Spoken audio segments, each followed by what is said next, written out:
Okay, so I think we can start our day 3 of the OpenStack adventure. And boy, do some things have happened. And I will tell you and show you all I can. Just need a second. Just need a second to figure out one more thing. How to show you that. So first of all, yesterday I wanted to show you how bad the Ubuntu installer is, especially when it comes to partitioning. So yesterday, sadly, that didn't end up as I wanted it to, because everything worked. But today, when I was trying to provision those Ubuntu VMs and have them ready for the stream, and I just went out of my way and prepared 2 in advance, on both of them I had exactly that one issue. And let me maybe fire up some sort of video player and then have OBS capture that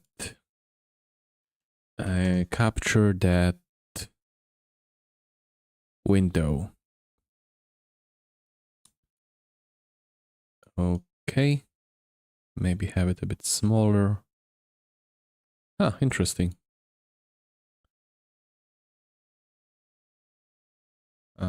So it doesn't seem to play it back. Maybe let me change the capture type. Oh, yeah. I think now it works. So, just to show you, because this is something that basically just worked yesterday, but it actually happened today. And just to show you that I am not a lunatic, I've had this working. I've had this Ubuntu server being installed at the Proxmox cluster. Sorry for me just stuttering all the time, but I'm still having a very runny nose. Anyway, I was installing the Ubuntu server, as you can see, base installation. Just maybe skip a bit. Choosing mirrors. And first, I have went for the guided installation. And as I have said yesterday, if you choose guided, you can see that half of the space only gets provisioned and half is left as free and unused. And while this is not a problem, because you can always, extend and resize the file system, it's just annoying, right? So I wanted to have that taken care of at the installation time. So here you can see me, going to the partition and once again showing you that half of the space is free. If we go and choose edit, we can see that yes, this is our LVM value.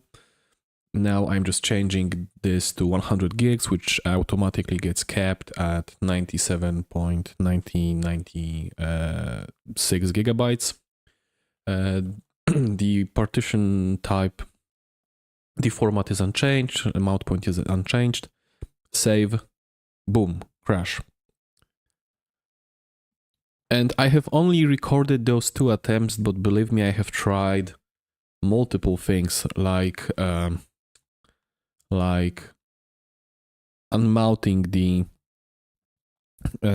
mount point first and then resizing everything, still the same. But what's interesting is that for my second attempt, I said, okay, so maybe let's not go with the guided one at all. Let's just choose custom storage. And with custom storage, you have to partition everything by yourself. So just for ease of it, I just skipped the LVM at all, and just wanted to have a generic partition on the block device, right? So like previously, the size gets capped, and even if you, and also obviously I've also tried having smaller sizes inputted, and it was still the same. Oh, hi. Yeah, so like I said, yesterday it did not happen, but today I was creating two Ubuntu Server VMs, one after the other, and on both of them, I've had the same issue. And yes, I have upgraded the installer. Like I have tried with and without upgrading. So I kind of understand that this is an arbitrary issue. I'm just showing that because whenever I tried to do this yesterday, it just worked. And I just wanted to, to show everyone that I'm not crazy. And here you can also see that I'm just creating manually everything, and then I hit enter on create, and boom, it's also crashed. So yeah, Ubuntu, please fix your shit because this is just irritating. Okay, but one other thing. So this is just one thing that I just wanted to start off with.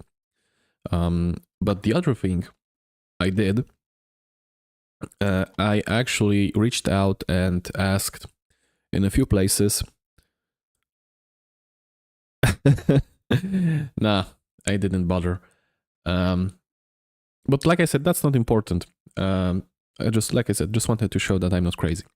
But what's important is that after yesterday's stream, I've reached out and asked in a few places. I've reached out and asked in a few places. Has anyone ever installed the OpenStack with Sunbeam? On Reddit, on the official discourse of Canonical, I even went to the IRC channel. Yeah, well, I mean, I agree, but this seems like such a prevalent problem that, if I am the only one having it, then that's surprising. And I think that Ubuntu is not a, small scale Linux distribution that, wouldn't have somebody already on that. My prediction is that I'm not sure why the Ubuntu installer uses snaps at all. And my, prediction is that there's some kind of issue there. But like I said, I just wanted to show that it happens. I don't really care because I don't really use Ubuntu Server at all. I'm only using it because the tutorials that I'm using call for it.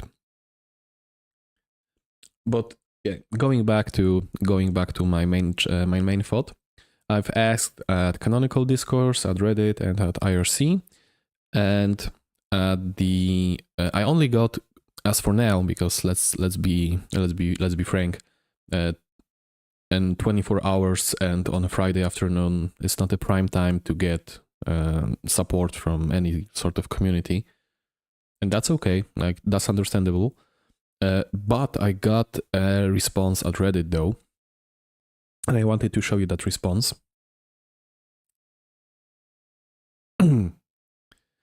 So yeah, I've just had like a very generic question on Reddit that has anyone ever gotten away with setting up OpenStack with Sunbeam? And I mean, this is like a very short post, but I was just curious. And then see full discussion. And then, I mean, somebody posted that have I followed various tutorials, and last of them, two of them at the very end are the stream that I just did, and I even linked here, which were basically proving that those tutorials do not work, especially this and this, because this one is a kind of a different way of setting up the OpenStack cluster, and this is probably what we will try today. But it happens. Like OpenStack has very scarce materials on the web when it comes to provisioning OpenStack. You can search the YouTube, and every tech YouTuber will be telling you how to use the OpenStack. But if it comes to provisioning OpenStack and actually installing it, then this is like finding a gold vein, right? And especially you need to find a tutorial that works. But what this guy did, and bless his soul for that, he said that he will fire it up and he will try something on his own, and he did. And he left me a comment with all of the instructions of what he did. And what I want to say is that I know that there are tutorials for the micro, what's it called? For the Microstack, like this one over here, right? So this is a GitHub project, but Microstack, which is, I'm not really sure how it works, because it seems that the Microstack seems to be used exchangeably with Sunbeam, or is Microstack a part of Sunbeam? Is Sunbeam part of Microstack? I don't really get that yet. And this tutorial has more detailed instructions. So this seems like this seems to be a more detailed way of provisioning the OpenStack than the just using Sunbeam is, because with Sunbeam you basically execute free commands and you are done. And here, from what I gather, you basically install everything manually without the automatic bootstrap command. Microstack is snap-based OpenStack deployment. Sunbeam is the direction. Snap-based OpenStack is heading. Yes. Okay. Thanks for clarification. Because, well, my main point, I am here, and the reason why I'm checking the snap-based Sunbeam OpenStack tutorial is that if you go to YouTube,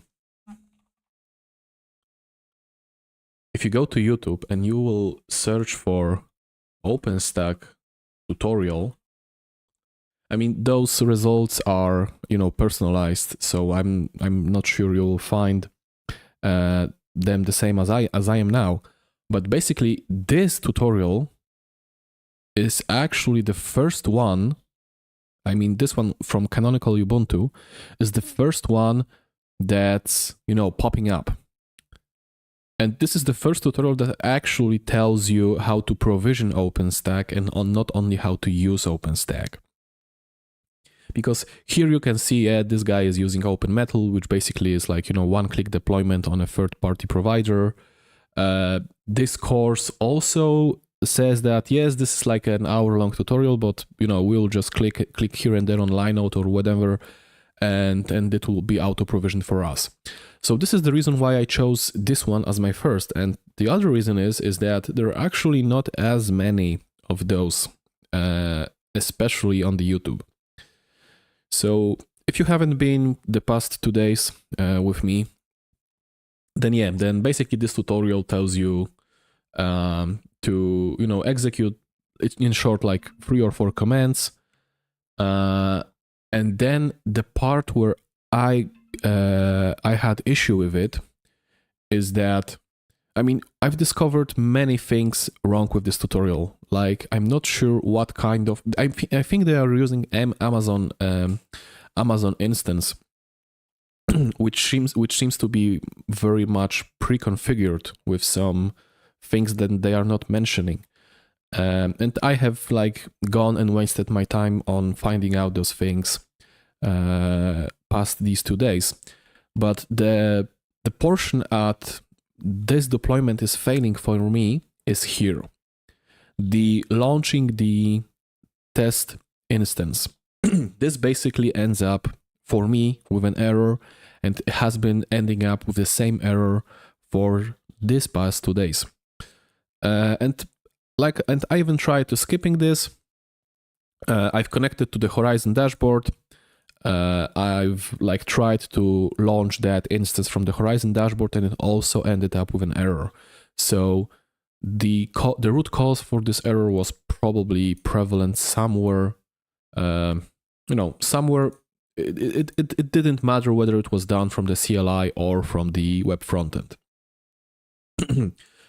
And like I said, I've already wasted my time, and sadly, I didn't come up with a solution yet. I've also did not really try to debug it as deeply as I could, probably, because I've kind of wished that the tutorial and the community around the tutorial would have either some solutions ready, or it would be like, there would be like some comment that, this is like a very abridged tutorial, and if you want a full explanation, then here.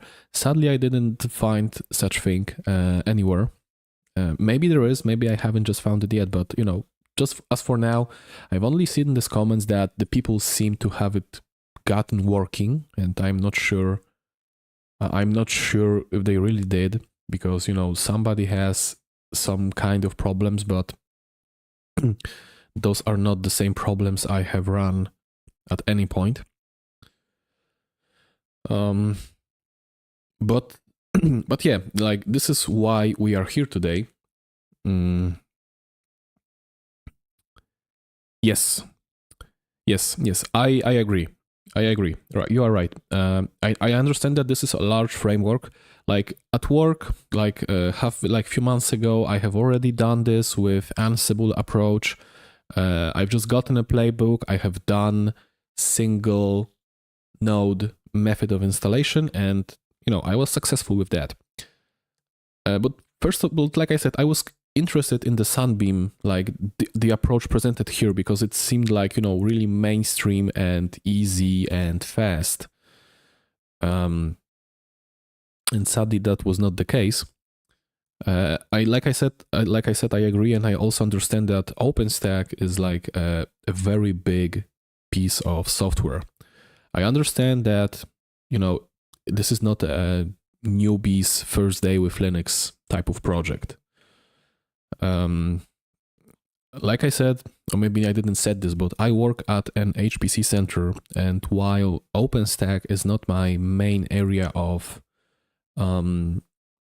responsibilities, I am really interested in how it works, how to set it up, how to make everything properly. Also, I am like I also understand that most of the tutorials. And also one other thing I have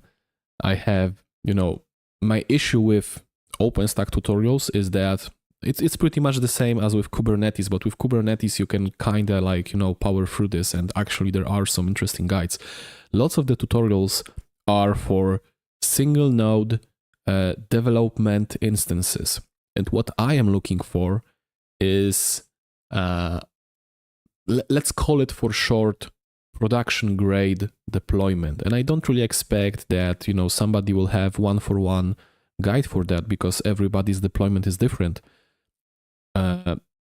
Basically, I was looking for something that I can install with this method, and I can easily make it scalable. I can just throw it out onto some VMs or some servers, right?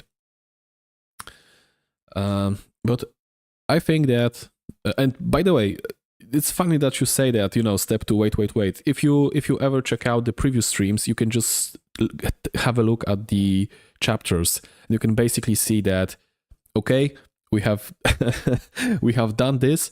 Now it's like half an hour on an hour long break where I just play some kind of game and have the CLI window in the corner of the screen, right? So yeah, I know this is a waiting game. This makes like a poor material for streams, but I kind of like this idea of verifying the various guides and tutorials that you can find, like preferably on YouTube, but all in all, right? Okay, so... Oh, I don't mean wait as in the delay, I mean wait as people assume step 1 is easy, just install OpenStack, but there is always missing careful details. Yes. Yes. I, you sound to me like you have installed at least few instances of OpenStack, because you seem to know your stuff.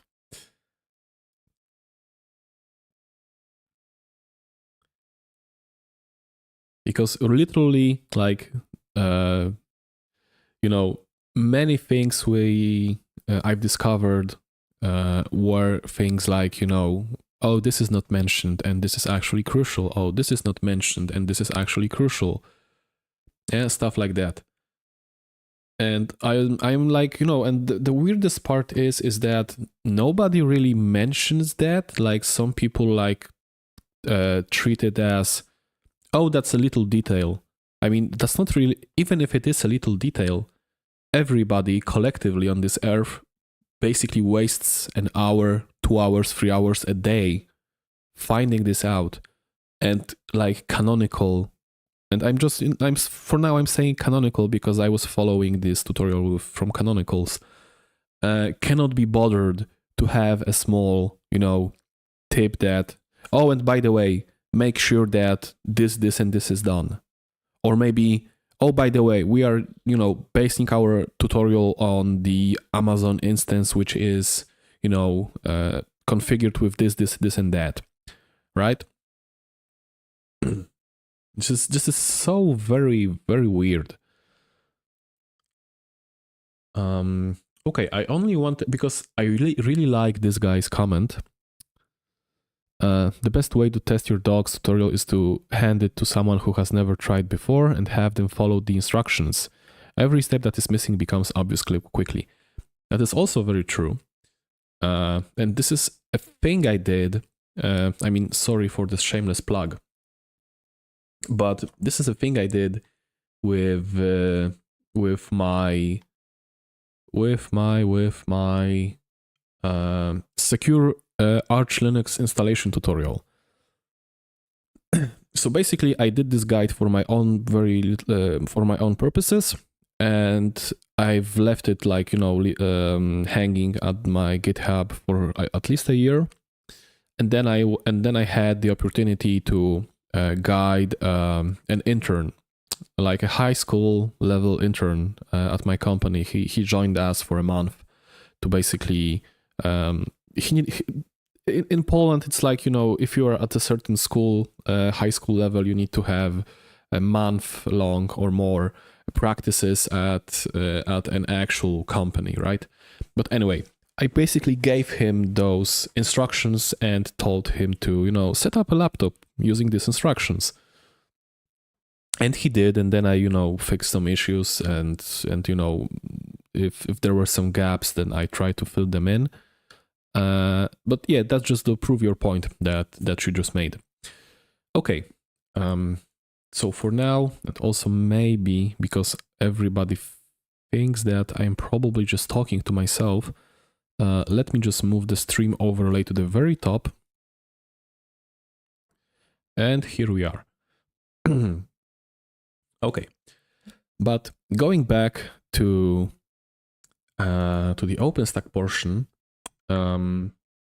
I really like this guy's comment, because basically what he starts his steps was to update the Cgroups.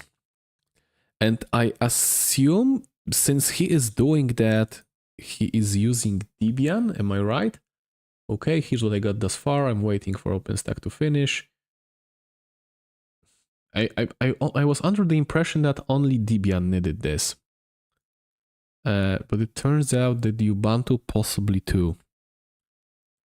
And I really like that he's starting with Cgroups, because this is very often the case of having problems whenever you have deployed containers.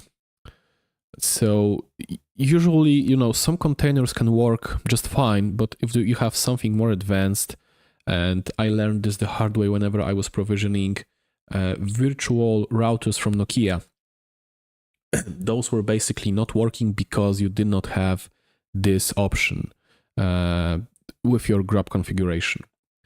And like I said, I really like that he's starting off with this because this tells me he actually knows what he's doing. This, on the other hand, this Microstack is basically like, yeah, whatever. Let's just have the snap and the Sunbeam and everything else take care of that for you. And I am also aware that Sunbeam at some point, I'm not sure which step or which command was that, has the functions that are responsible for making sure that your initial system configuration is somewhat done for you. So I would assume stuff like that, but actually from what I saw on the surface, it sets up user and groups and permissions and stuff like that. It probably does more, but I have not seen the cgroup there. So it's supposed to do that also, but for me it was like too short. It seemed like not enough. So like I said, I really like that this guy actually starts off with this. So since I have 2 VMs ready to go, I will shrink down this a bit. I mean, I will link this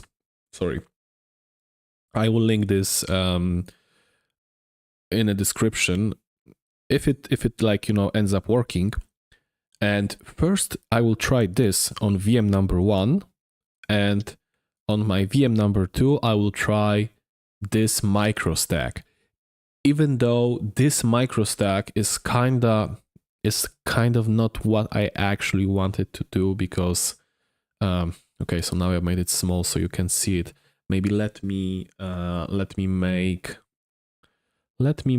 a scene where I can just have this PowerShell terminal not appear, right? Okay, it seems like I kind of broke it. What I want to do at this scene, I want to have this visible.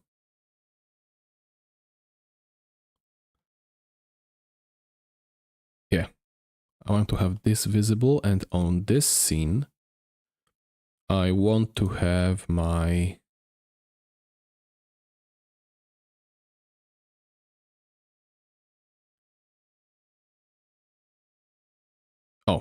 yeah. Oh, okay, so it was working, but it was just minimized, so OBS lost track of it. Okay, so now, okay, cool. So just one more little thing. This. Okay, so now we'll have a nice transition. Yeah, it's Proxmox on bare metal. And for the Ubuntu VMs, I have set the CPU type to host. Yeah.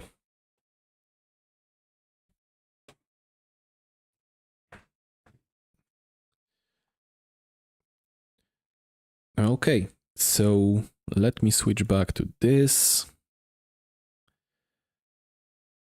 And also,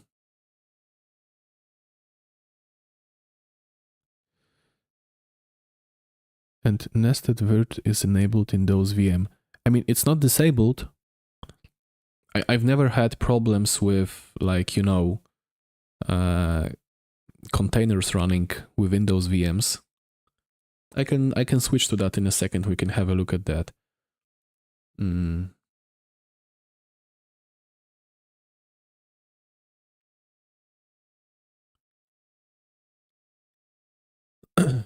Okay. I just wanted to have that enabled. Sorry, I'm also doing some behind the scenes analytics lookups. Okay, yeah, actually, let's check it out.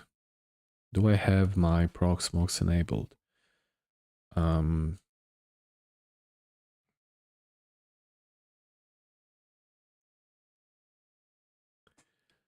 So for nested, I'm sorry I'm not showing you this. Or maybe I can show you this. You mean within guest, right? Within guest.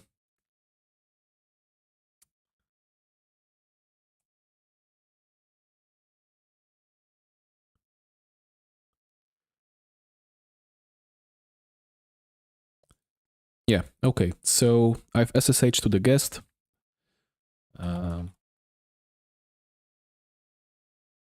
Up install CPU checker. I mean, my mommy warned me so to not install packages from the strangers, but I will trust you for now with this one.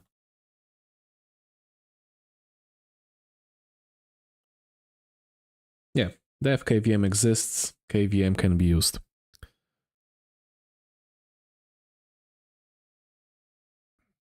Yeah.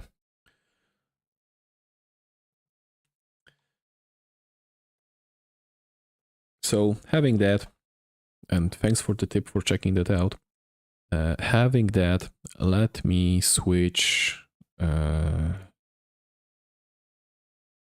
because, like I said, I wanted to try that guy's Reddit steps first.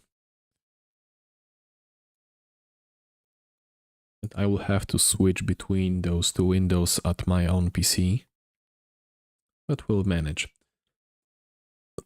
Okay. So, what he's saying, here's what I've done thus far. I am waiting for OpenStack to finish deploying inside the Juju model.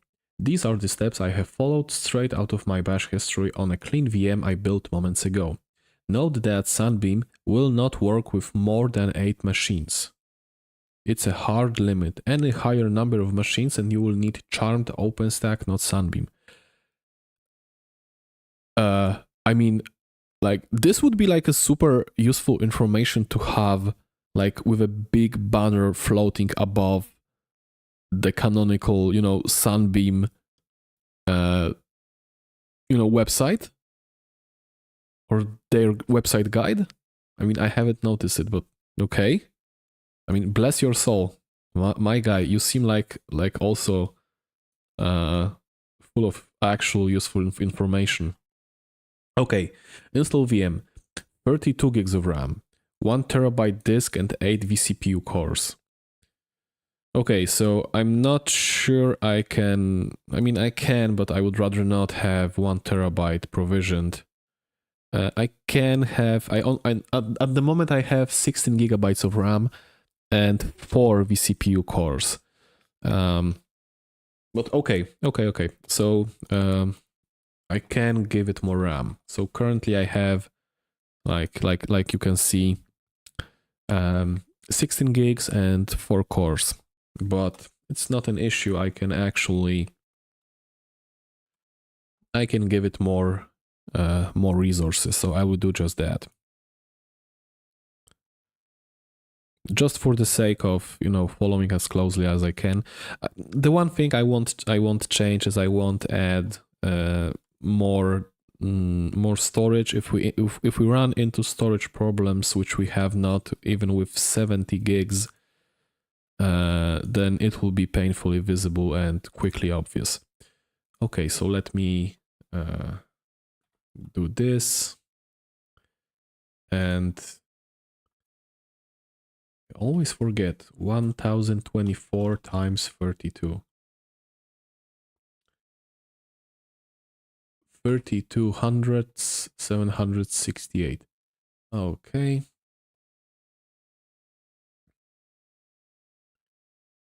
And start the VM.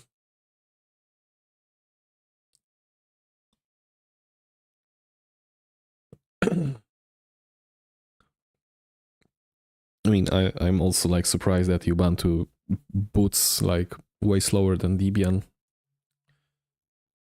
I mean, it's not like a big difference, but you know, it's definitely like 10 to 20 to 30 seconds.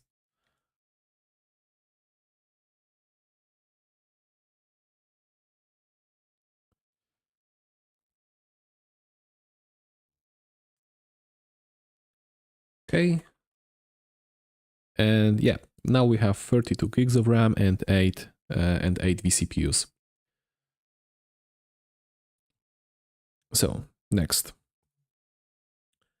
update Cgroups. Edit default grub with debug cgroup enable memory, cgroup memory 1, IOMO PT system, the unified cgroup hierarchy 0.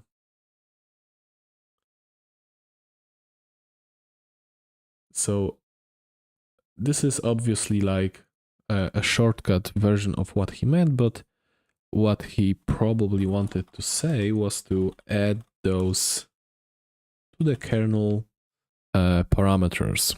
So if we go to the vim etc default grub, we can see that we have grub command line default and grub command line Linux. And it doesn't really matter where we put those now. We might as well just put those into grub command line Linux. We can also just like maybe let's make it default. Save. And like he said, we need to update grub. And we also need to update our initramfs.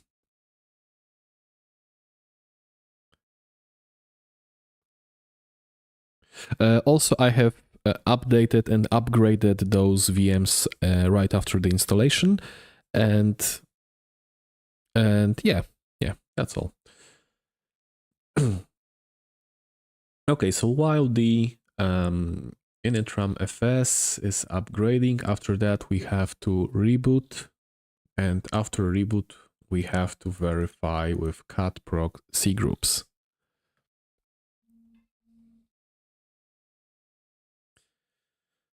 Sorry, one little thing.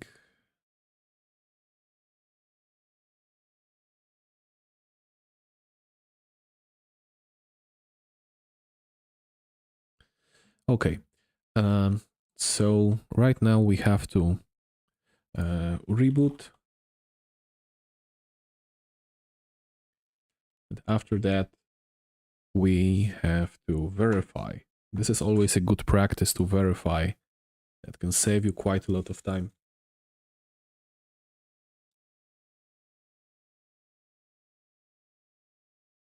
Because sometimes you think you've done something, but actually it has not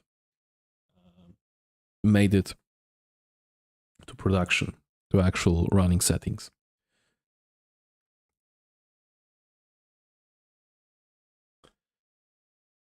Okay, so for verification, catproc cgroups.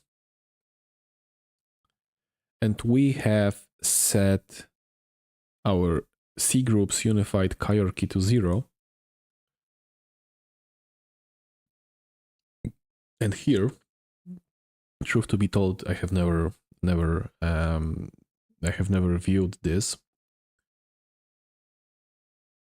We have subsystem name hierarchy 1, 2, 3, 4 columns. 1, 2, 3, 4. And it nowhere is 0. It's not a 0 anywhere. So it's actually not. Huh. Systemd unified cgroup hierarchy.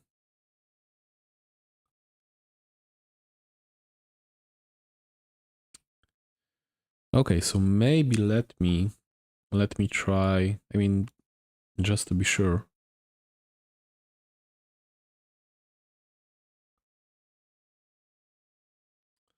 Let me also try that here.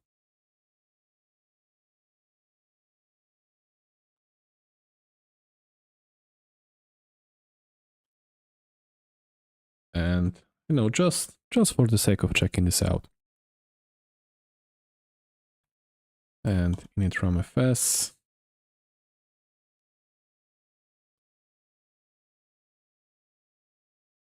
I mean, I'm not sure that this will actually change anything, but that seems suspicious.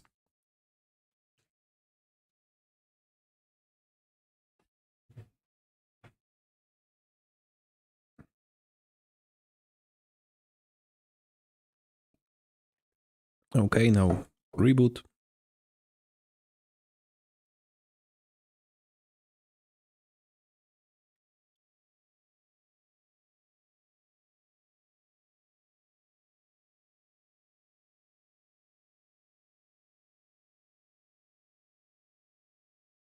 Like, let's give it a few more seconds.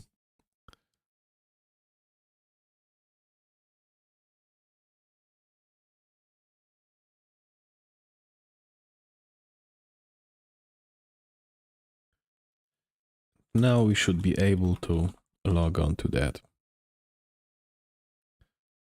Once again, let's see those Cgroups. Has anything changed?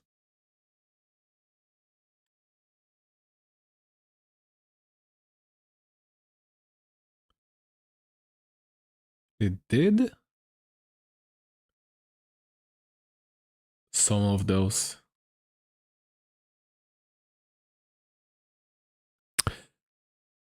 Oh, okay. Okay, because, sorry, because I was not sure what I am looking at. Okay.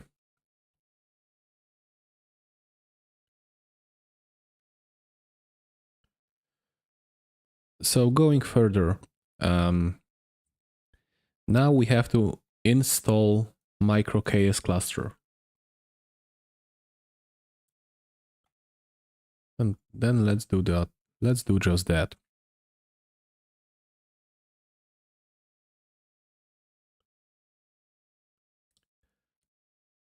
I just copied this command, so I wonder how long it will take. But yeah, okay, so after that, we have to wait, and then we can inspect and check the status. Okay, this alias, okay.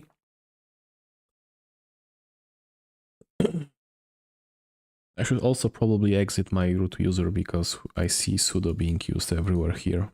I mean, it's not an issue, but... Okay, create cube. Yeah, I should probably exit my root user.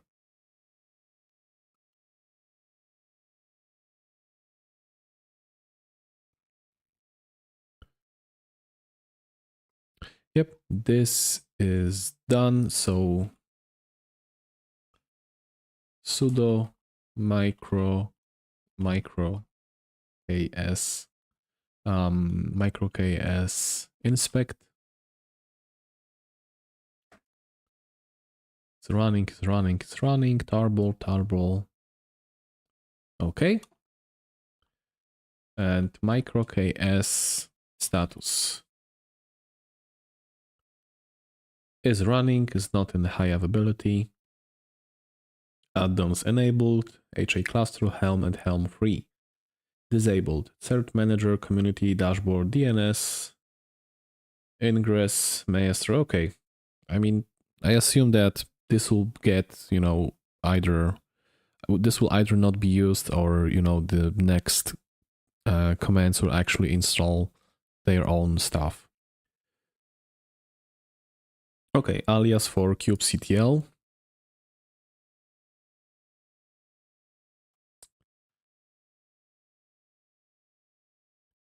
And create a cube at our home and dump the config into this directory. Okay, so mkdir make dir cube, and we are in our home, and then MicroKS config insufficient permissions, so I have to do that with sudo. No. Okay, I don't. Sudo usermod a. I prefer to do this way. Snap MicroKS and sudo chown. I mean, it is. Yeah, okay.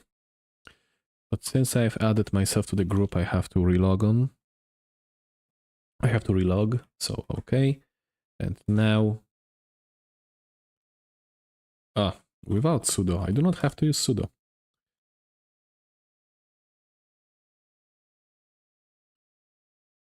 Yeah, that seems okay. Okay, so we have our config generated. Set groups and permissions. Okay, so this is actually the next step. I have done just that. Okay. Log out and back, okay. Or just new group as needed. Confirm cluster and pods are opening cleanly.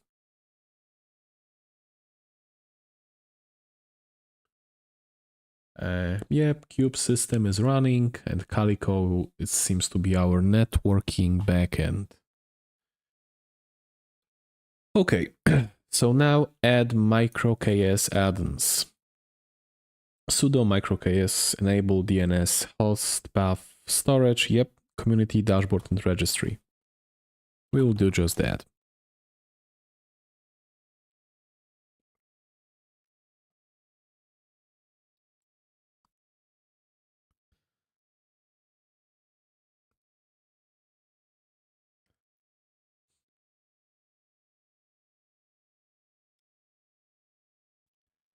One little thing, like while this is installing, one little thing I am wondering about is that later we seem to be using Edge versions, and I wonder if I can substitute this for stable, because Edge, I mean, I'm not sure if this Edge is like, you know, a scary edge where things get broken and you can lose everything, and you know, an edge is an edge, or is this an edge like, you know, like in Debian unstable, where it's basically most of the time stable, right? If you are like not using some obscure weird packages.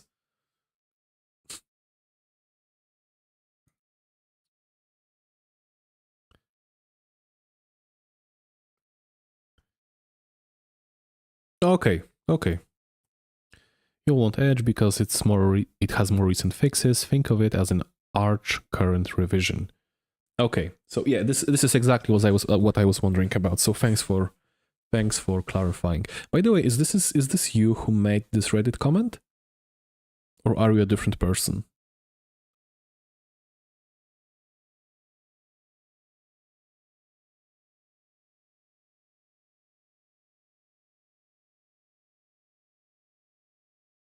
Well, good to know. I mean, like I said, I have never meant to make fun of you by, you know, posting my own streams previously.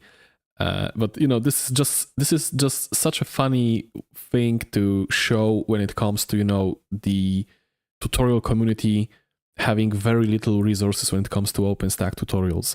Like I've had conversations within my at work with my colleagues, and they were also saying that this is very lacking when it comes to the tutorials.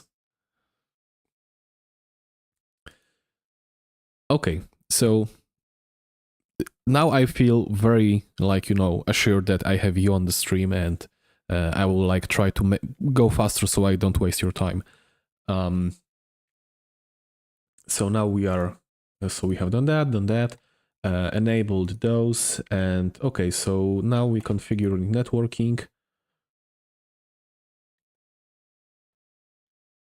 And this network should be okay. The /29, is this enough? Only 29? Won't that be like 4 hosts? Not sure.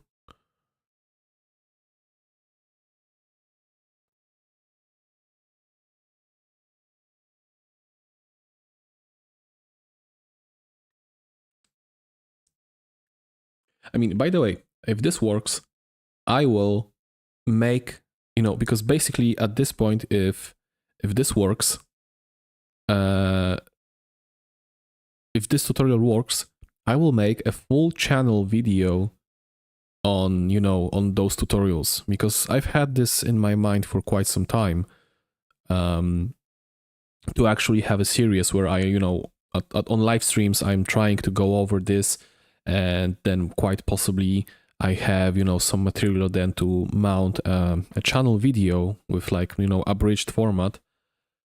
And this would be a nice bow on this OpenStack series. Because sadly it turns out that, Canonical or the official guides, status wait ready, it's running, it's okay. The official guides are very lacking. And it turns out that if you ask at Reddit, you can get an actual, an actual response with an actual guide from people that actually had to go through it by themselves and R&D all of the shit that, was not covered anywhere else. Install and configure Juju. Okay. I assume this is like something you have done for yourself, and you also have, your own wiki page or your own notes where you have those steps written out generally so you can follow them if necessary.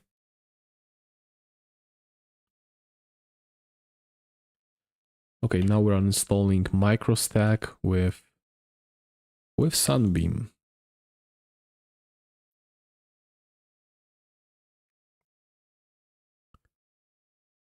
Oh, okay. But you were following this GitHub one, this GitHub guide, right? I mean, this one.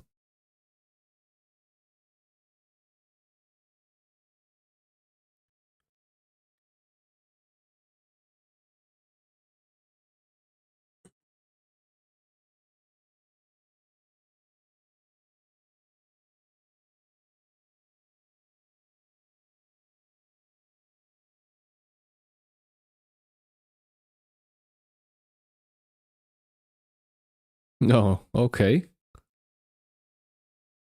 I mean,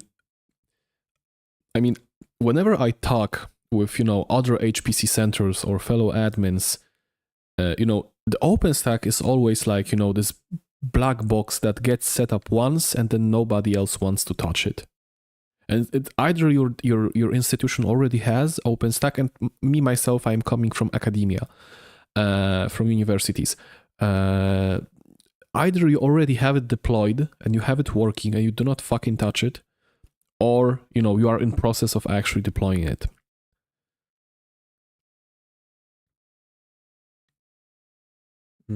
Okay, so where were we? Okay, so installed Microstack dev mode channel Sunbeam Edge. So we have that, and now we connect Microstack to the Juju we've just deployed. Snap connect Microstack Juju, bean, Juju, Juju bean. Okay. Okay, that was fast. Now we install the hypervisor.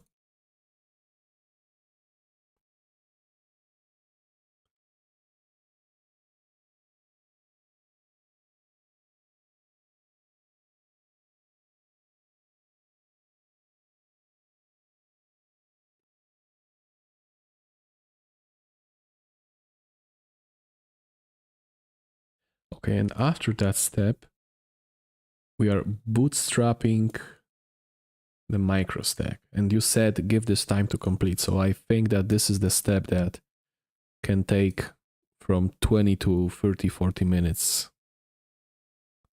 Because this is the part where it will download all of the containers, I guess.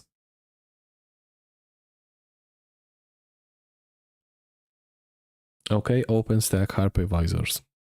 9 to 10 minutes. Okay, so I also hope that it will not be taking as long as it did previously for me.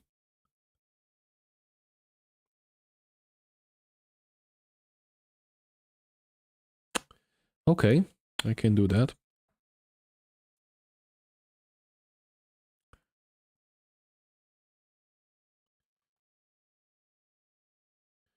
Kubectl. Yeah.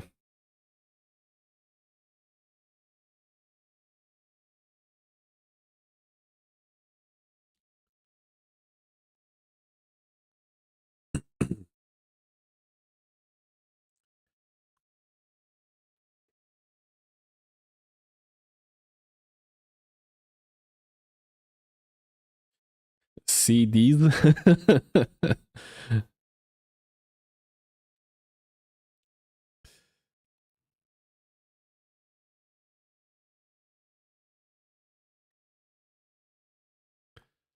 Oh, okay. So it shows you what has changed. Okay. That's cool. That's cool.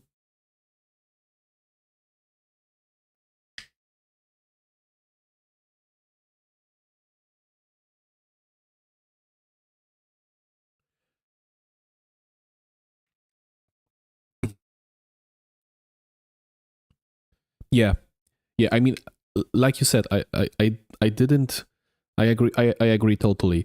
I did not know of those switches. I only basically just used watch and -n and that's all. But yeah, that seems super useful.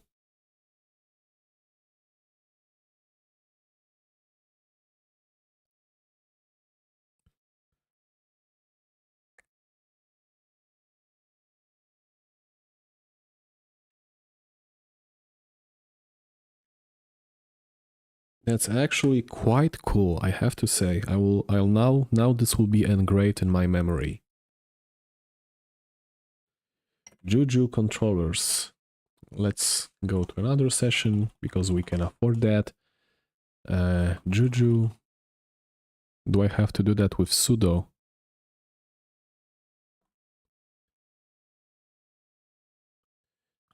Maybe let's clear.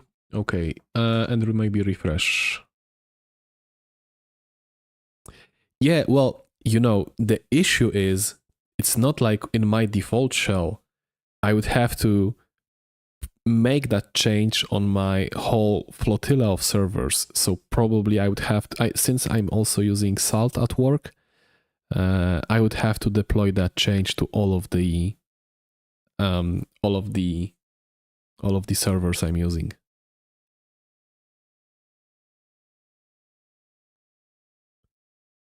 Yeah. This is a change worth having.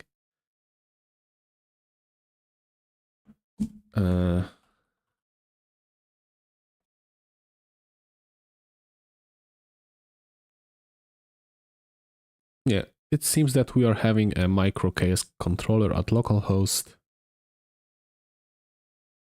Models, nodes, okay.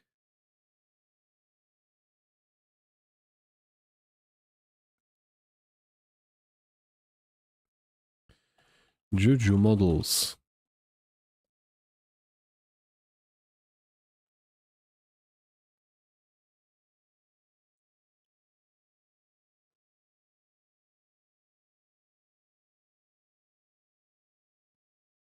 So yes, we have controller and OpenStack.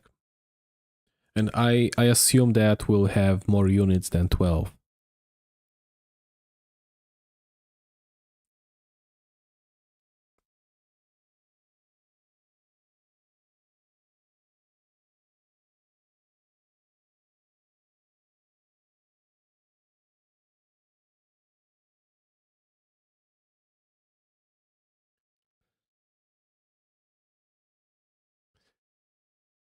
Oh, okay, yeah, right.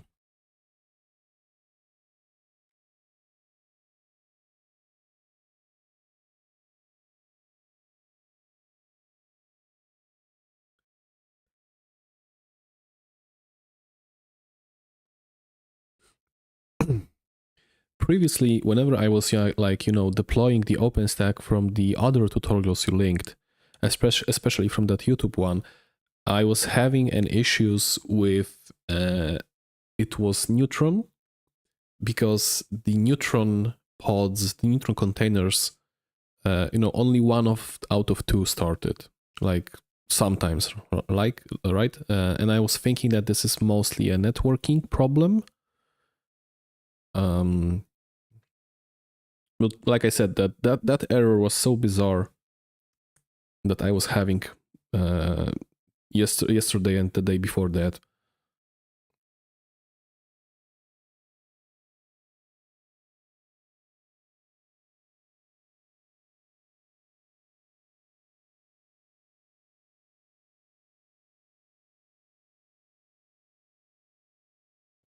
I mean, they were downloaded and only half of them were like, like you have one image and only one instance out of two was running.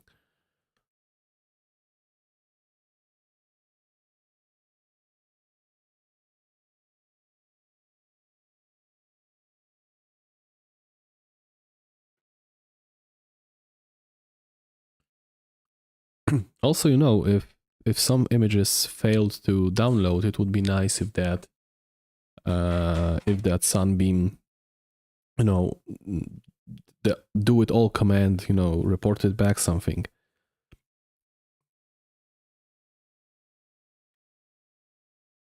Yeah, it's initializing the OpenStack now.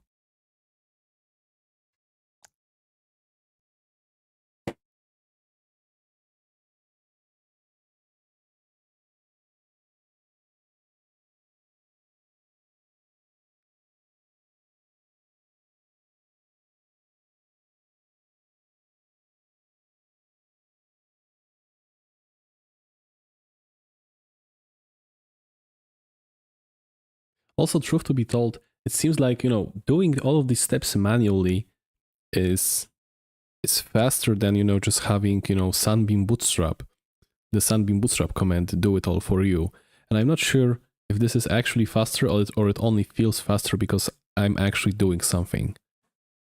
And I'm not just watching screen do nothing. And,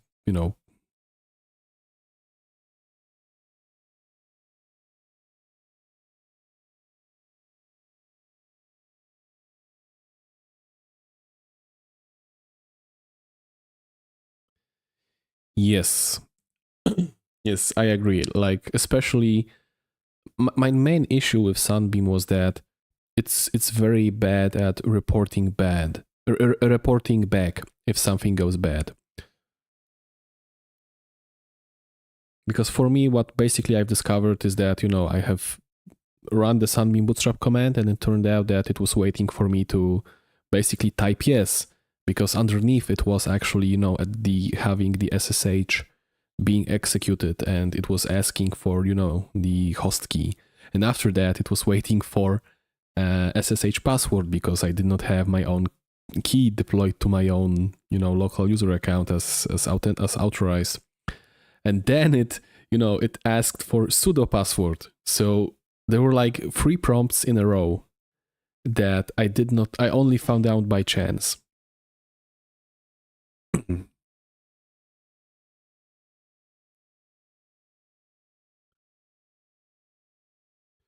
There are tools like kubectl logs, snap logs, Juju debug log, and other tools to dig into some of the debug details, but not really documented well. Well, here I was, because, I didn't really want to dwell too deep into that if something was not working. Like, I didn't really want to, read logs on stream for hour or like for half an hour. Also, one other thing that, kind of like discouraged me was that, here you have multiple layers of complexity. You have, you have Snap, you have Kubernetes cluster deployed on top of Snap, and then you have OpenStack deployed on top of all of that before.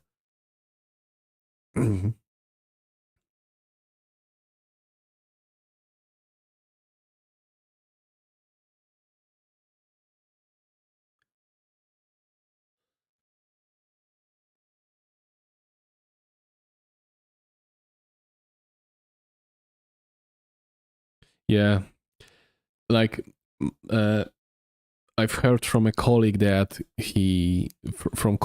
works at a different company that nobody really knows how deep does their Kubernetes stack go. So it was like, yes, it's on top of VMs, within a VM, within a container cloud, within another VM. Like it's turtles all the way down, right? It's getting so ridiculously nested and complicated that it either works out of the box or there's some sort of problem. Yeah.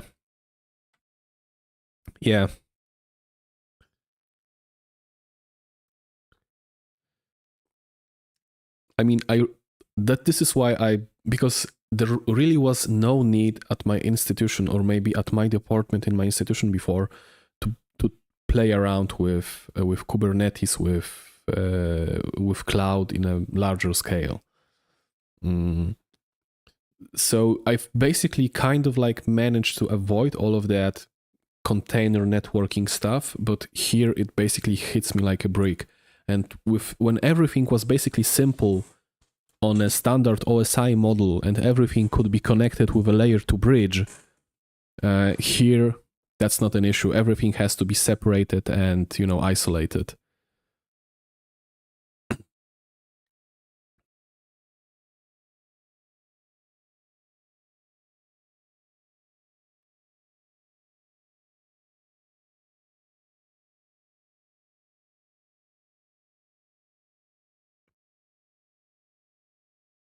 I mean, this is also really like maybe not funny, but you talk with network vendors, you build like those large networks, like physical networks, and you do not even once come across the problems or the terminology or the way the things are done in the container networks.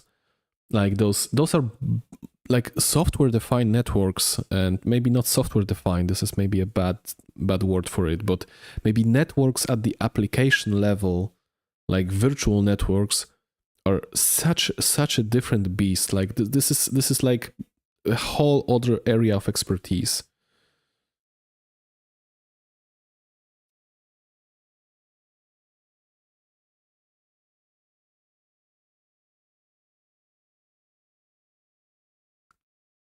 Okay, maybe let me see. SDN is nothing more than hand-wavy routing rules and namespaces firewalls. Yeah. Yes, but you can you can describe a concept, but when you actually have to sit down and either implement or explain it in detail to somebody, then it turns out that yeah, it sounds simple, it's everything but simple. Like this is how I feel about it.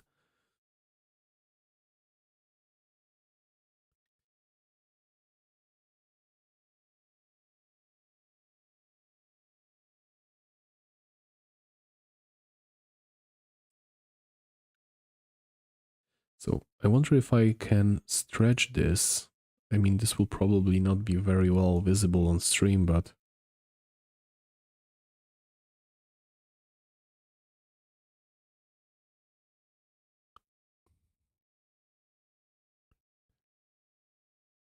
ingress rules, gateway, egress rules, and trying to debug packet using common tools like Wireshark, Tshark, TCP dump becomes much more difficult. Yes. Yes, that is so true. Like for me, because I have also done a similar tutorial check like that for Kubernetes from Network Chuck. And basically whenever I try to deploy Kubernetes for myself, by myself, I've always was lost at the egress egress part. Because for me, it was like, okay, so I need to have this IP address or I need to have this, and how can I make, Kubernetes assign this IP range or from this given subnet, right? Like, and it turns out that you have to throw out this way of thinking completely out of the window. You have to stop thinking like traditional networks, traditional IP pools, IP ranges, IP subnets, stuff like that.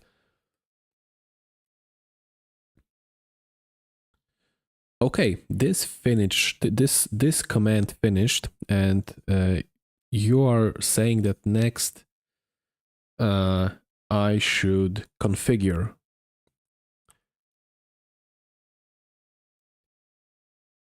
So before I start configuring, everything is active, the horizon seems to be okay. I will connect to horizon in a minute. Everything seems to be ready and running, okay. So we can go with configure.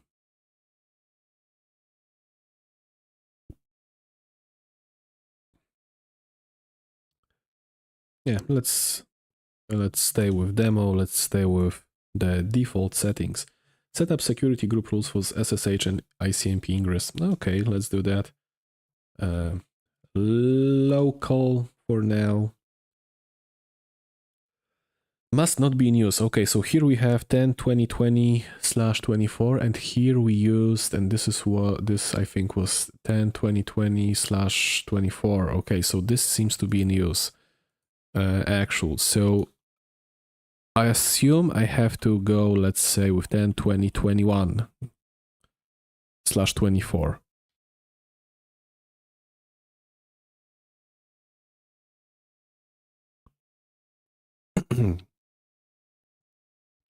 Because I also think that from yesterday, this subnet was different from what I saw in Juju.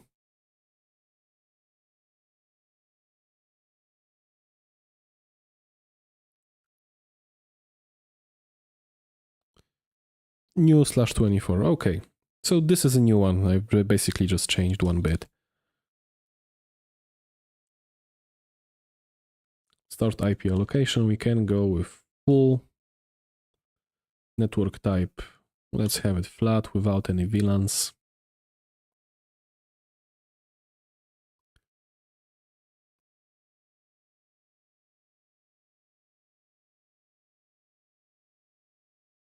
Yeah.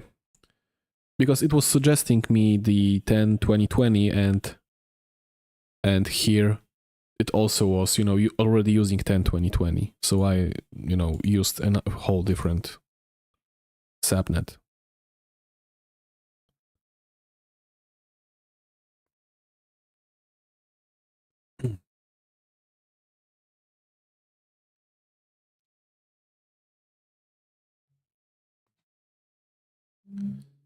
Okay, so while it's doing that, next,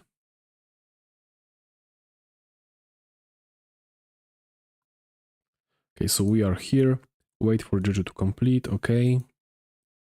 After a few minutes, the model should go all green with active idle for all units. And install OpenStack client package, okay.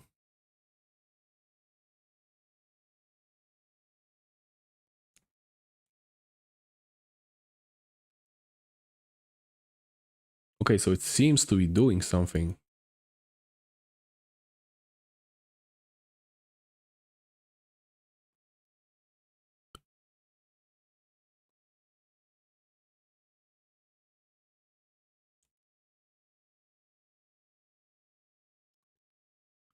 It seems to be doing quite a lot.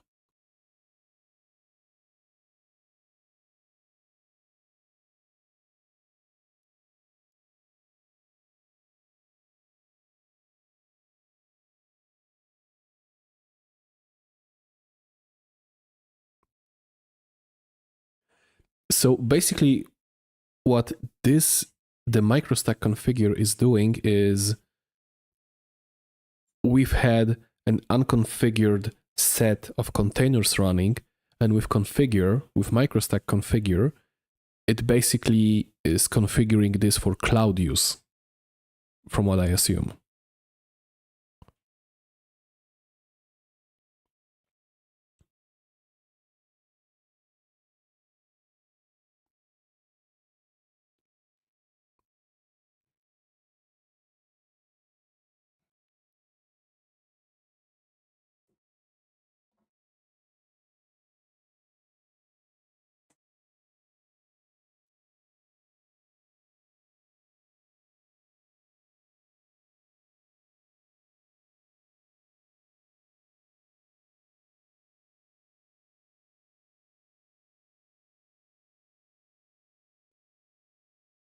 For now, it seems like Juju is kind of lost. But the containers are running. And it seems like everything is running now.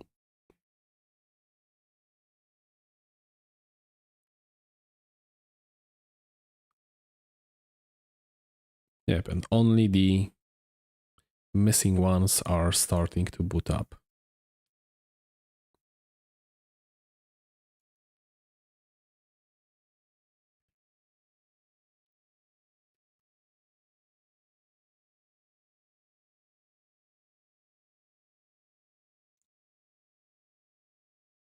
Oh, okay, so I had to scroll down. I'm not sure why the scroll was hanging at this one.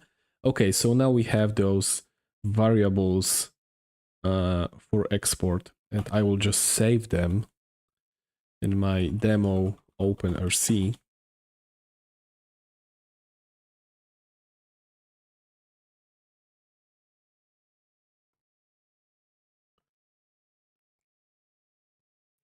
So it seems like I will check these stats in a second.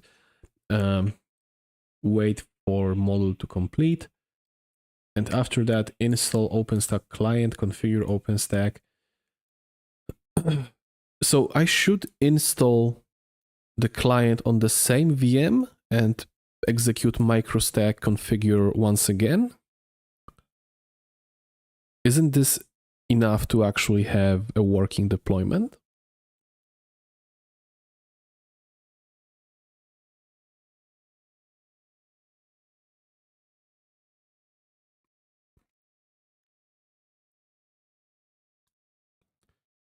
I am asking at this, about this.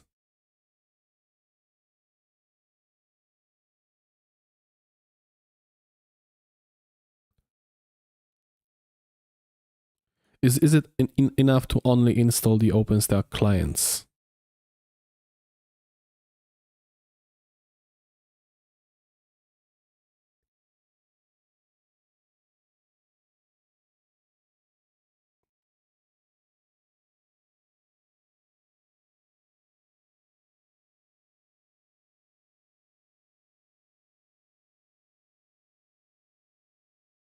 Okay.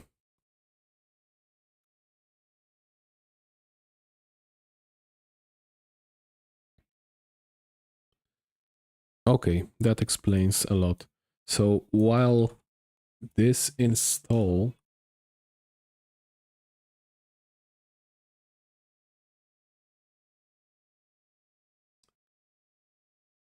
the one little thing that I have noticed is that the Juju status stopped working, and I assume, I mean, dude, don't worry, I will like make a whole video and a whole you know, guide using your post, and I will just skip everything that's, you know, missing or that we work out right now.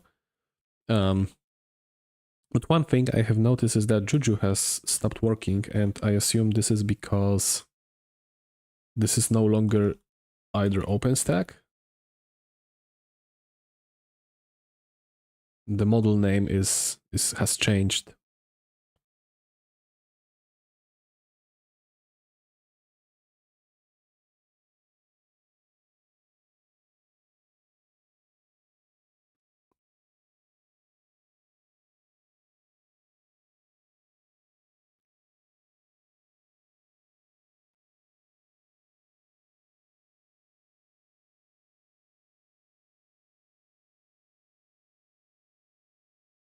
Oh, sorry, I need to switch the window back. I mean, it says probably admin/OpenStack, so.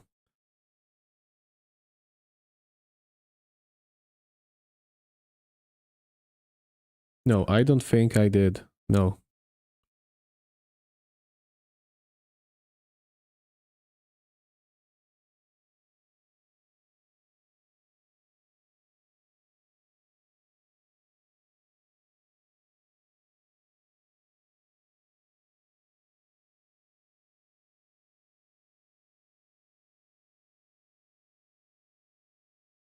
No, I don't think I did. Oops. Crash, loop back.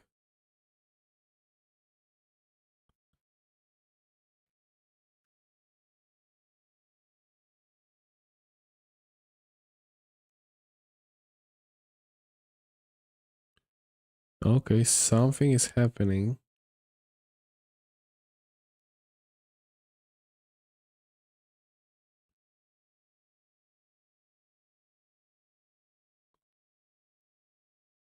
Yes, it seems so. Let me just verify the basic info. So we are not missing either memory or vCPUs. We are not missing storage space. But maybe they are crashing because we've installed the OpenStack clients.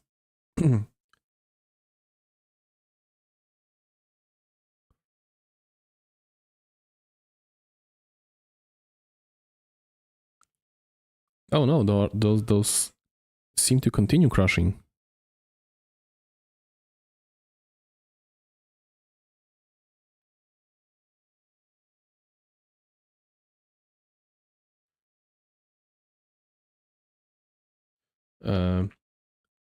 So I would, yeah. I really could use like a network type autocomplete. kubectl describe, and I assume it's either namespace or pod name. Because previously we were getting all kinds of pods. Oh, sorry. Yes. Namespace OpenStack. kubectl describe.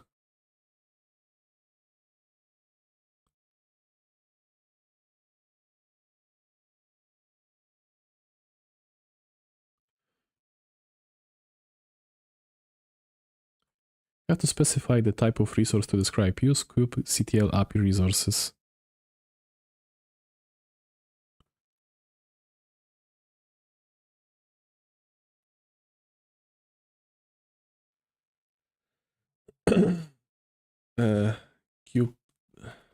kubectl describe pods OpenStack. Okay, so this is it. kubectl describe pods namespace OpenStack. Enter. And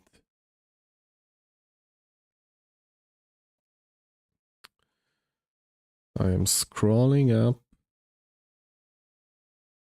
Okay, it would probably be faster if I just pipe this to less.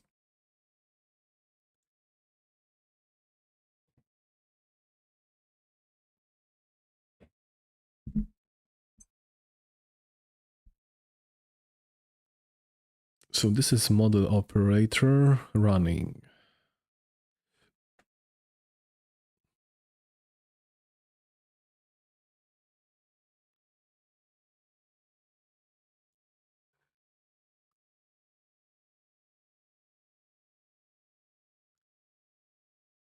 Central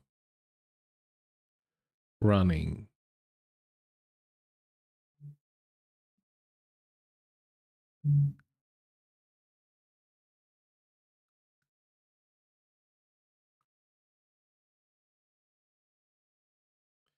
Nova running.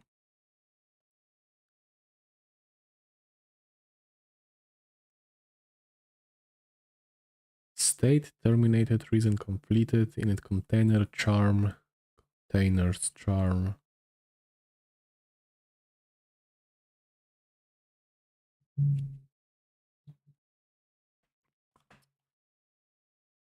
Okay, so before we do that,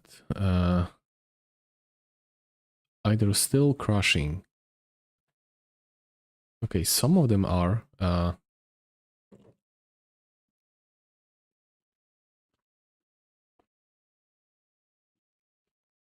I mean, we have Horizon, Glance, MySQL. Yeah, and I think that Horizon might be crashing because something else might be not ready.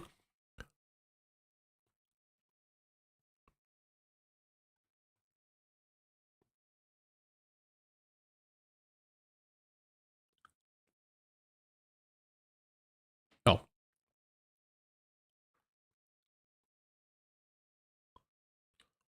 Aliveness readiness.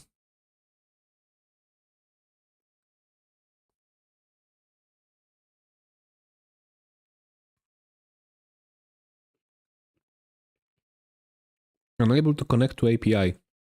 Dial TCP. Connection refused.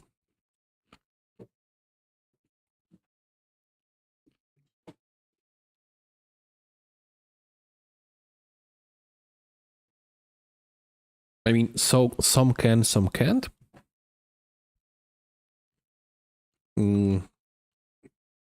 Because this will probably be a virtual network.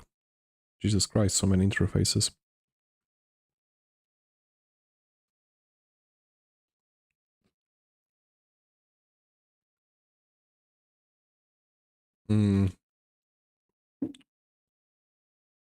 But they only started to have issues after the this configuration was done.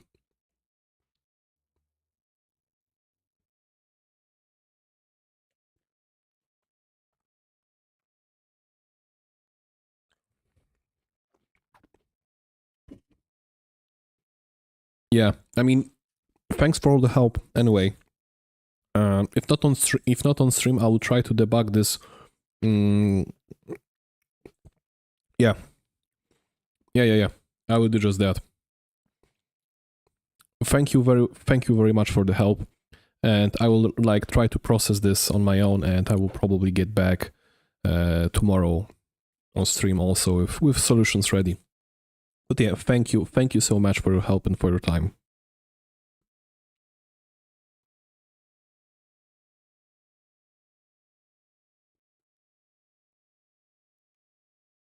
Once again, thanks and have a good day.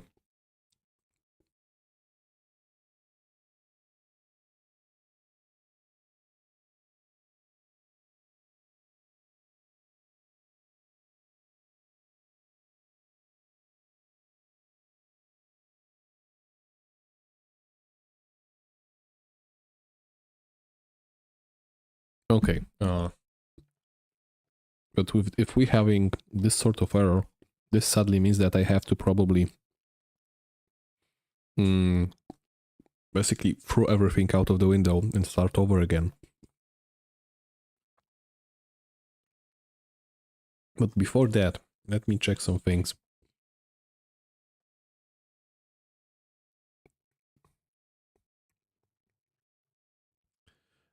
Is new Ubuntu using NF tables? It is. I mean, systemctl status. It's not actually.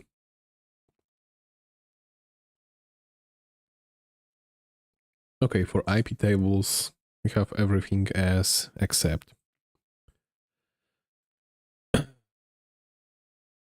But where did this subnet come from? Was that the Microstack configure?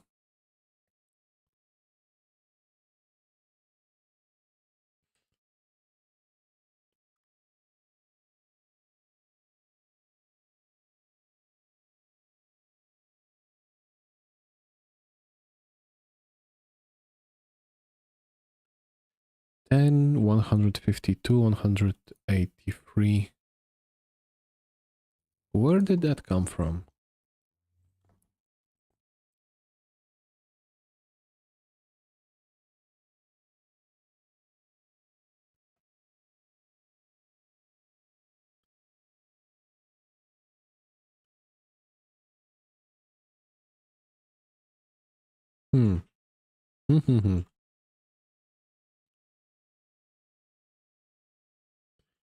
Within our kube config, there's nothing like that. Why should there be?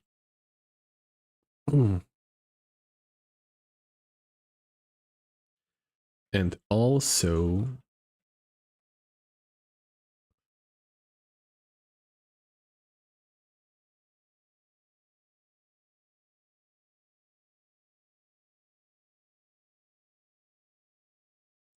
and basically it gotten bad enough that even Juju is probably still not, yep, it's still not working.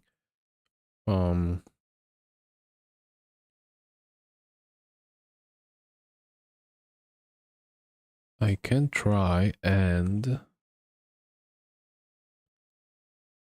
have a quick reboot, because maybe this is some stupid little issue.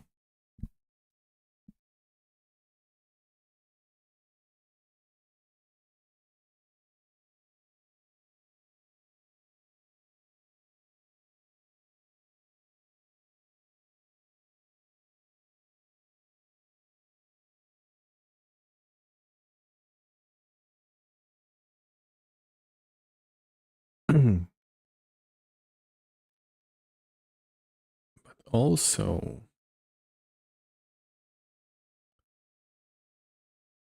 I mean, this is where the things have started to go wrong.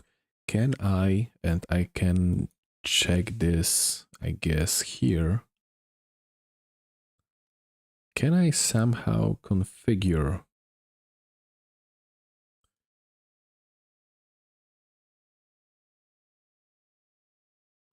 here to use OpenStack CLI, install the OpenStack client snap, and export the credential provided in previous step.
So yeah, so this guide is also, it basically assumes that everything works.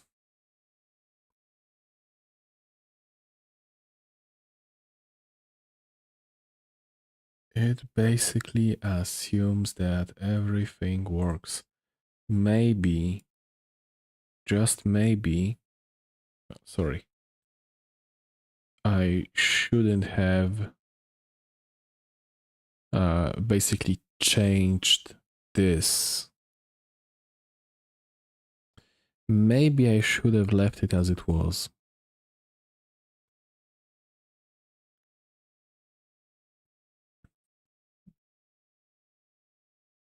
And you know what? Since we have our second VM just ready to go, we can do everything right now.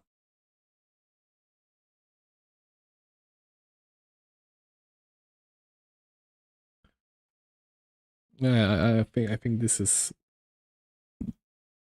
broken. This is broken. This is broken. I mean, let's give it a shot for maybe a minute more.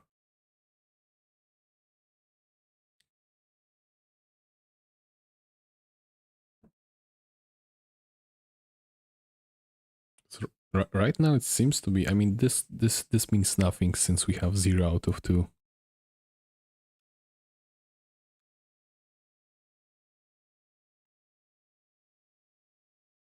But just so we are not wasting more time, I will log onto the second server Is it on? It's off. I need to turn it on.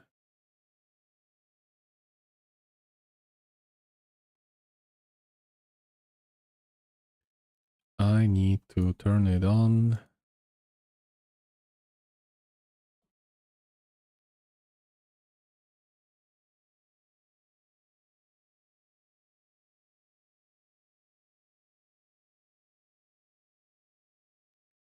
And it's turning on now.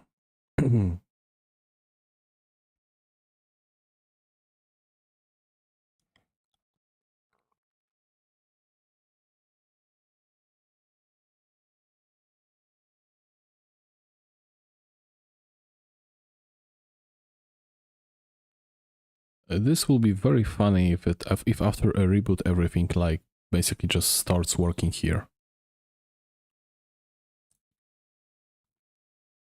But just so not to waste any more time.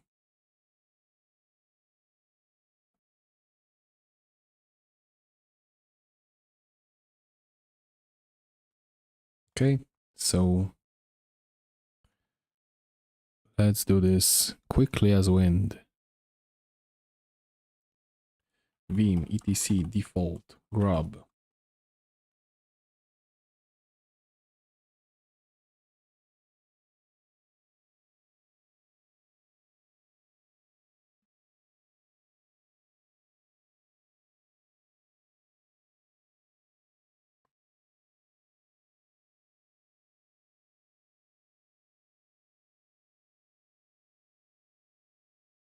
Update init ramfs.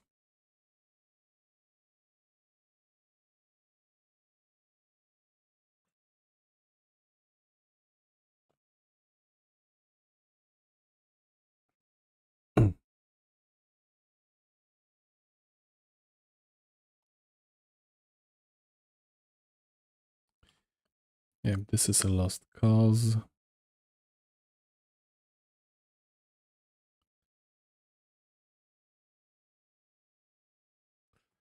Okay, and reboot our second OpenStack VM.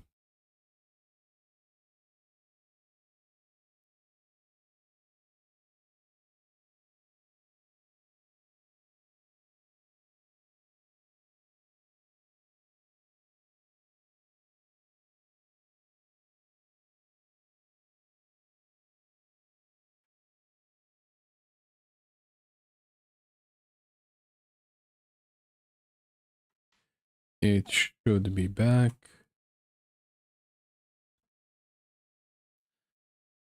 Okay. So now we'll proceed as before.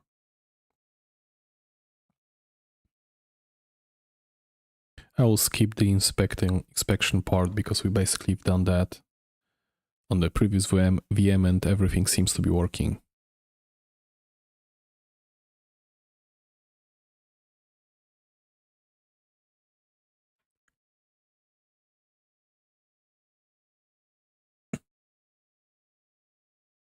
Okay, install that. Okay, and make dir cube sudo usermod ag snap MicroKS.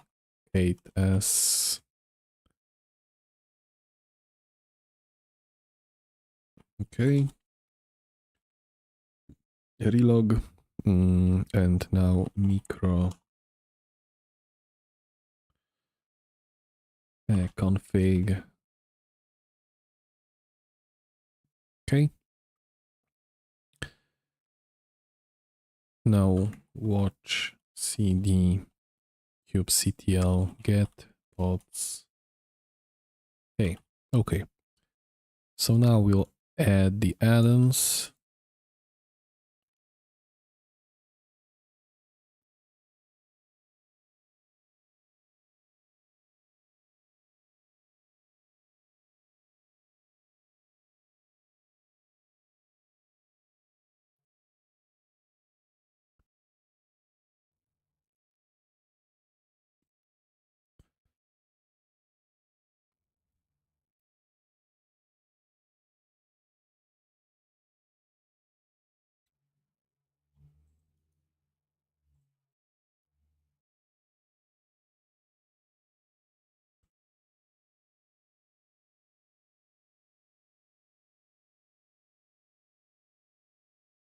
Okay. Metal LB.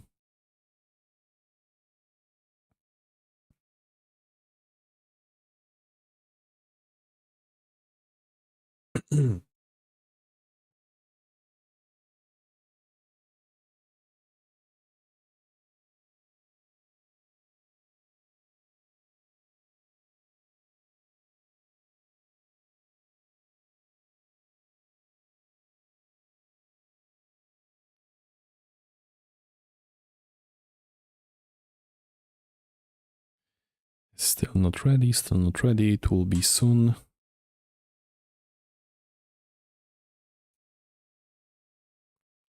Yeah, and this is crashing, and this is constantly crashing. Yep, so I must have messed up at the subnet part.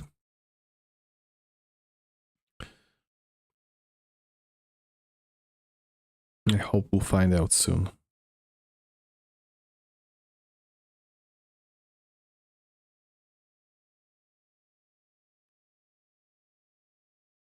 Okay, error, error, and then suddenly it works. Okay. Weird, but okay.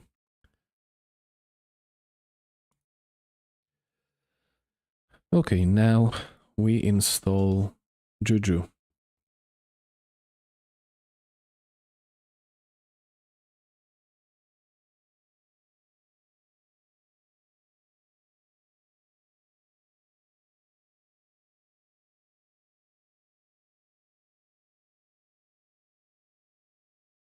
Okay. Now Microstack Sunbeam.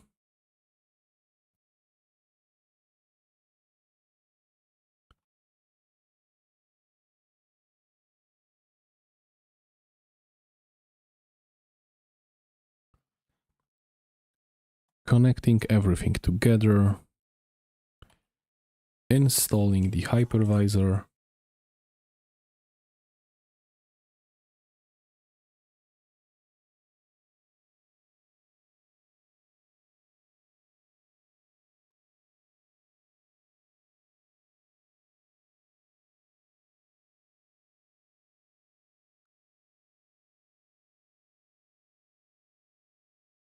Okay, and now the 10-minute long bootstrapping part.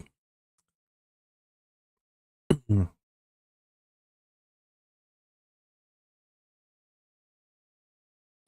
before that, let's see.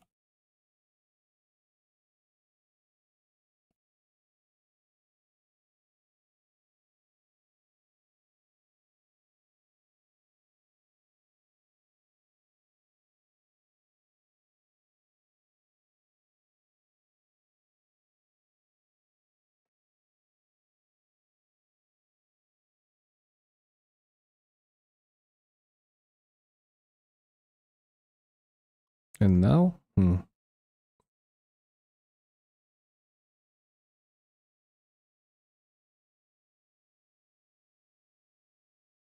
Yeah, okay. That's understandable.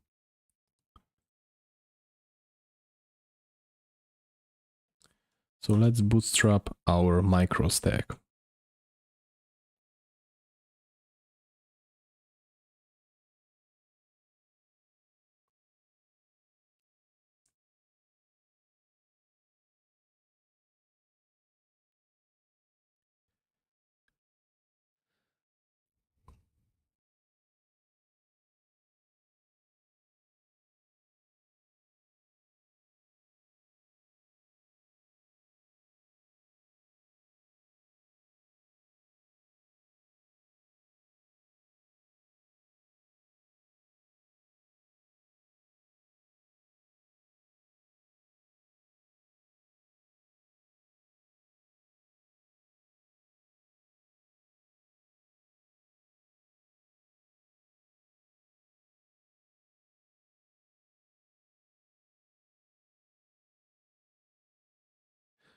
Okay, I'll have a small 5-minute break. I'll be right back when it's done.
Okay.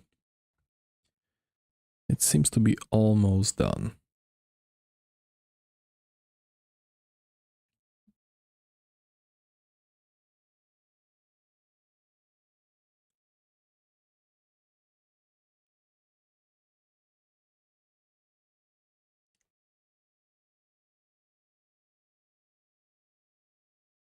It seems to be almost done.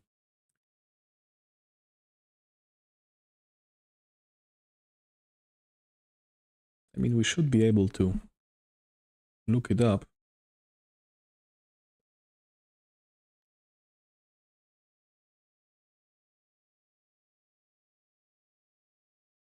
kubectl, get pods.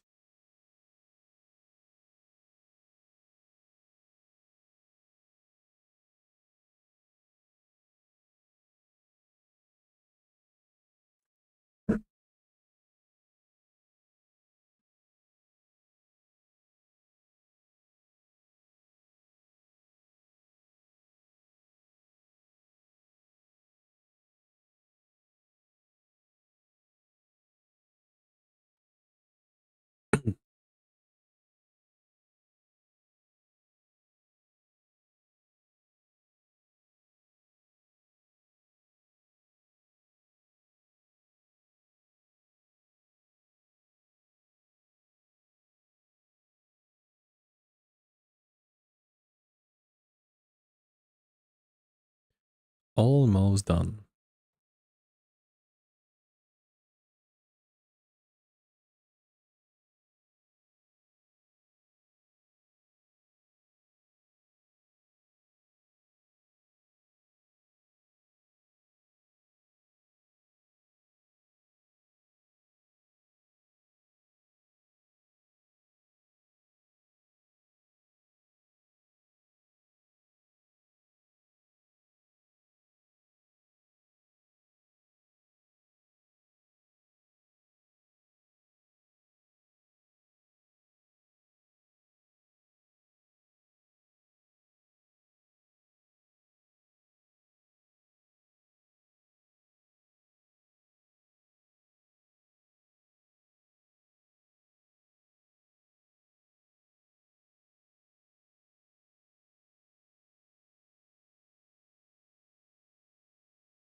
Any minute now.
Will we hit 10 minutes? I wonder. We'll see.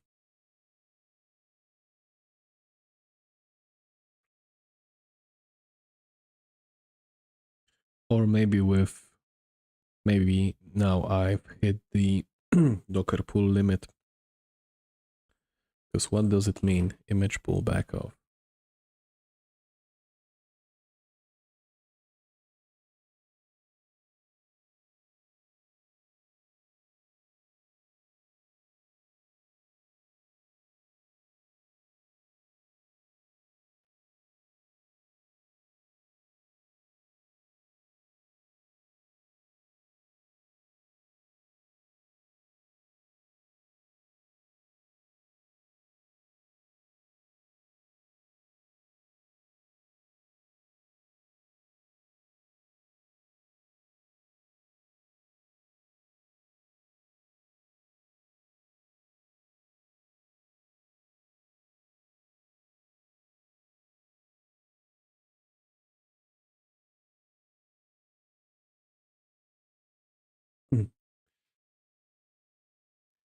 Yeah, I think this might be what our guest was talking about. Basically,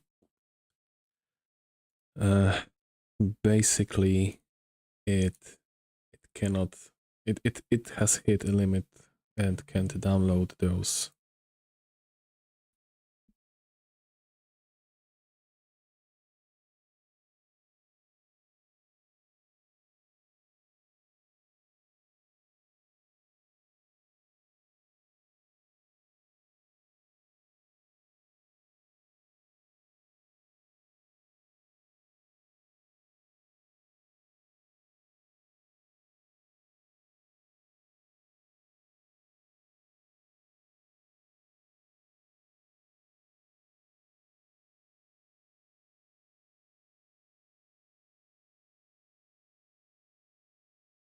Hmm.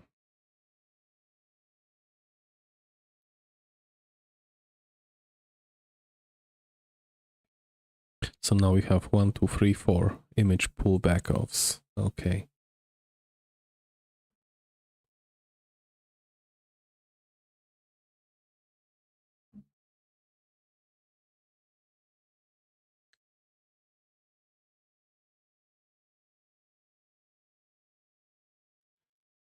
And also maybe let me test something.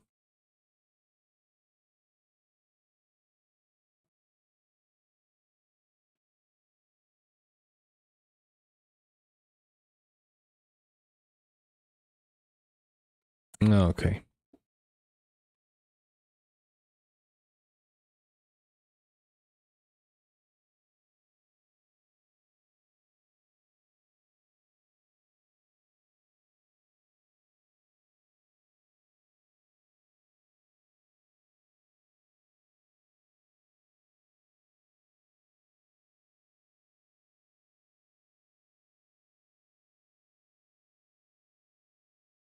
So I'll give this another 3 minutes, and if after 3 minutes we'll still have the image pull back off or basically no progress, then I will end for today and let it bake. But I already see that, just as soon as I said that, already one pod finished being initializing and just switched to running.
Okay, so we actually have some sort of progress. So yeah.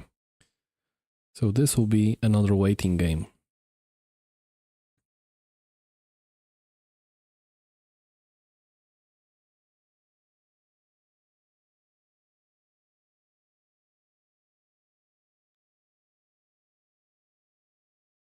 Okay, it seems like everything is running.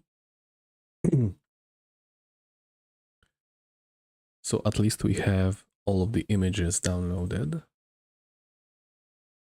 And now it's only the configuration and maybe additional containers getting started part.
Okay, active, active, active.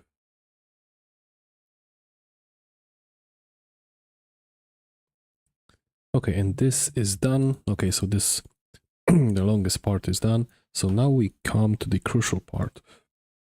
And now we actually can configure, and I think this is the part that killed me the last time. Did I? What the fuck? No! Oh my god. I hope this didn't break anything. I basically executed Bootstrap again. Okay, so I think it didn't have any chance to break anything. So Microstack configure, not Bootstrap.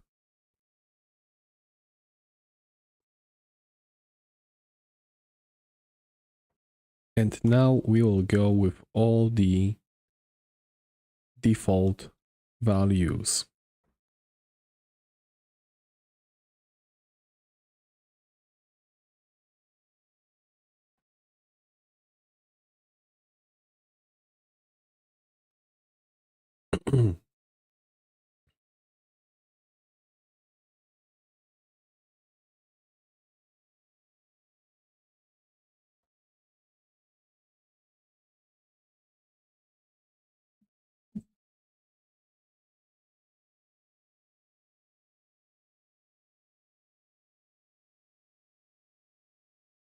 Okay.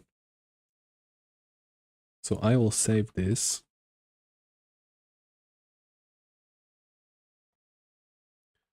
But now, are the containers crashing? Has the Juju stopped working? And sadly, it seems like it did.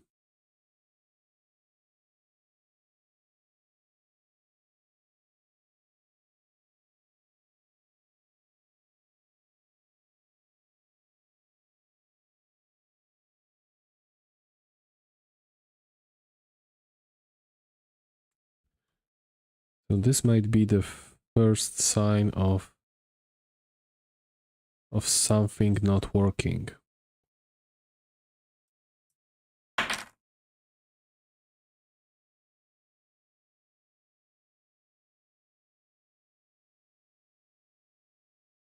I think previously we've also had all of them error out, and then they were basically coming back online.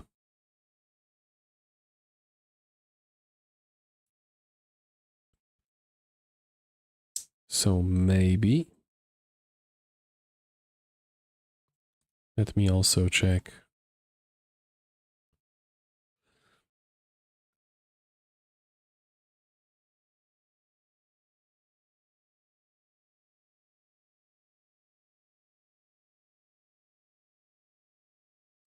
Okay, so it actually seems like they are slowly coming back.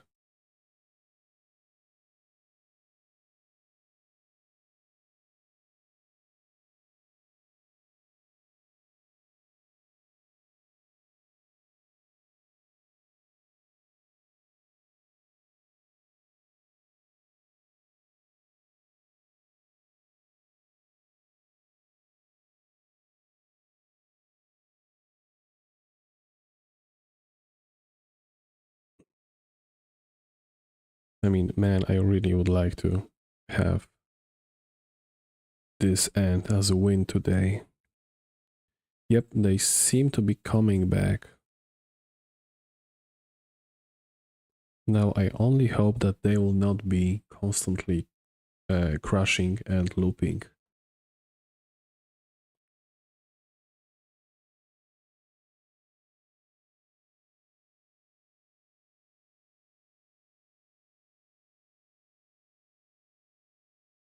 Yeah, sadly, Juju still seems to be not working. That might be because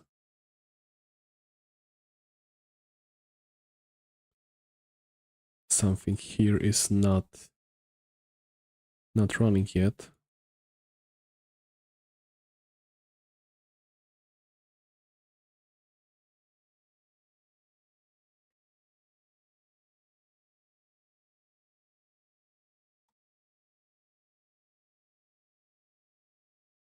I mean, currently this is the most important screen because this is where all the trouble began.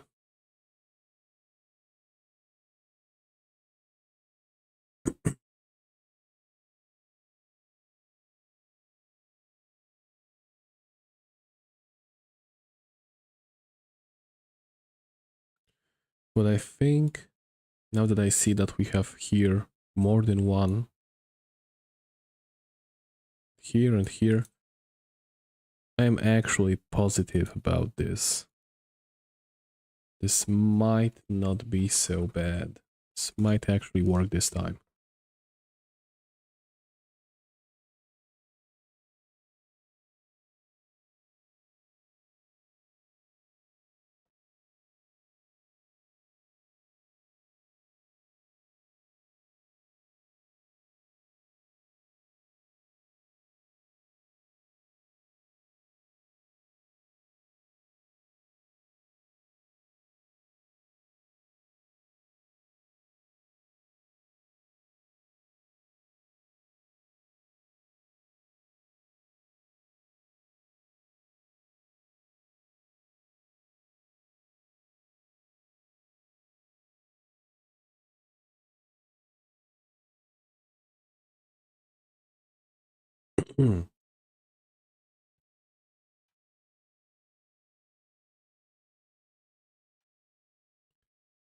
Okay, here more and more things are starting to get up.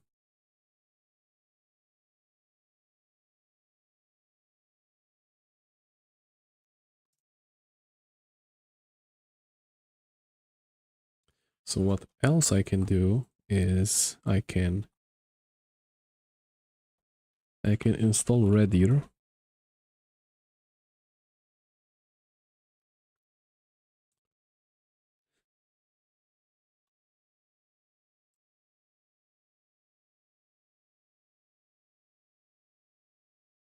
So I can probably access the horizon in a minute.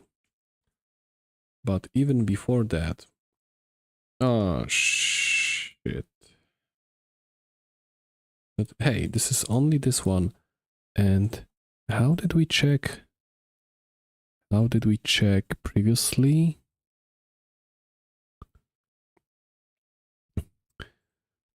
we've used kubectl logs. So kubectl logs, namespace OpenStack, and container name certificate authority 0.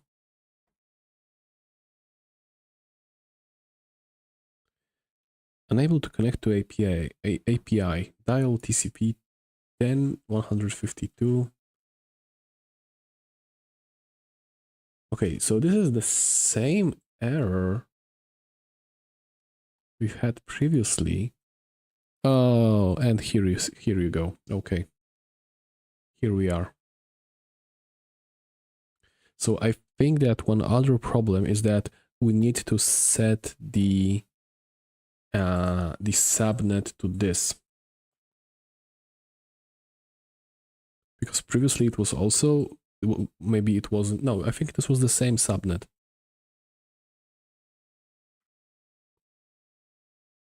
So, okay, you know what? I will try those things off stream. And this will be like the 4th day that I will come back to this. So I hope I see you tomorrow if you are following this. And if you are, then man, I feel you. I feel you. So thanks again for watching, and I hope I'll see you tomorrow. Bye bye.